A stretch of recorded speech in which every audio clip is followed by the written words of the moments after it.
Before I move on to looking at the tools and a few of the commands in the top, we're going to take another look at the image and things we can do with it. So I go up to the image drop-down menu and I tell it background filters, or I ask for background filters. Because as it is at the moment, it's a wee bit strong and it would hide my nodes from me. And there are places where I wouldn't be able to see the nodes if I was to lay a line around them.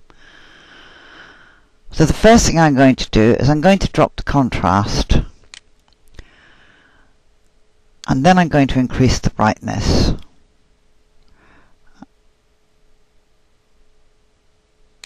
And I think that's roughly about right. Yeah, I can still see enough detail and change in colours. But it's not so pale that I can't see them. So I'm going to tell that apply. Now if I lay a node on there, and let's just lay a quick couple of nodes, we'll just come along here. You can see, I can see what the outline of that cloud is. I can see where my nodes are lying. Now, had I not lowered the contrast and upped the brightness level, and just taken the brightness up, I would have lost some of that detail.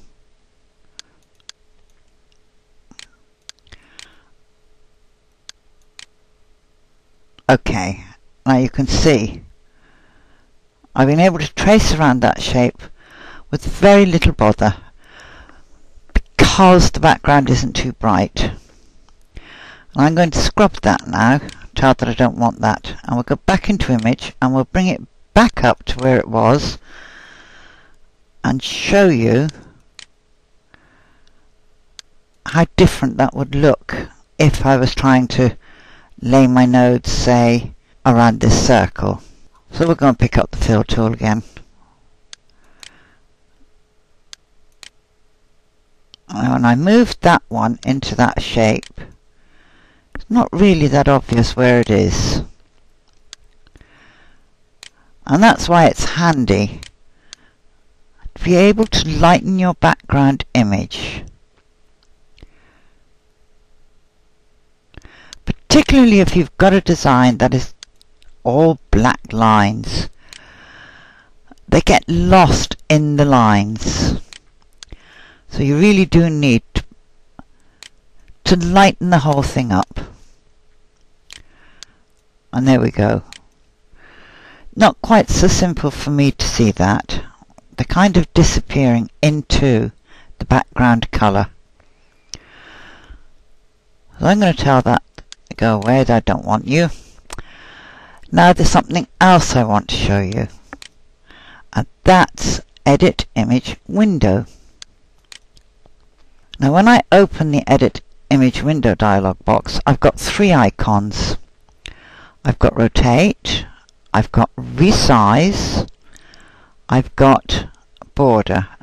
So Resize we'll go and look at, and it tells me my design is 120 wide by 155.3 high. I've got Keep Aspect Ratio ticked, so I'm going to click on this and I'm going to say no, I don't want 120 wide, I only want 110. So I just type that in, click on the OK button, and it's also changed the depth, so I can tell that apply. But you'll notice it shrunk my workspace along with it, and I need to be able to have a slight border around my design. To get that little border around my image, I go into the image drop down menu, Edit Image Window again, and I come to the third icon. It's the one on the right, and I press that. I click on the measurement and I tell it I want the full 5mm. OK. And then I tell it to apply. And all around my graphic now, I have got a border. And it's now brought my work area up to 120. That's 60 either side. And the height is now, 75, 78, about 150. So I know I'm safe now if I come to the edge and I just drop a little bit over. And how do I know I'm safe? Because I made my workspace area smaller than my sewing field. And even with this border on, it's still smaller than my sewing field, which is 130 by 180. So what else have we got in our image? We've got export as a BMP, which means I can send this out of the program and save it as a picture. I've got rotate, crop, straighten, delete, or acquire. Well, I don't need acquire. I don't need to straighten it because it was straight when it came in. I didn't need to crop it because I'd already set my workspace to govern my image, and because my image didn't have a huge expanse of white all around it with just a small image in the middle. It was pre-cropped. I didn't need to rotate it to the horizontal, and I didn't need to rotate it to the vertical because it was already in a vertical alignment.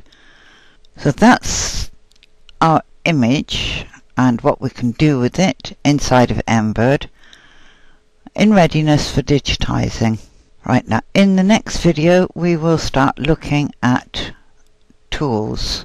But before we look at those in depth, we're going to look at the tools and what we can use up here that go with our tools. So I'll see you in the next video.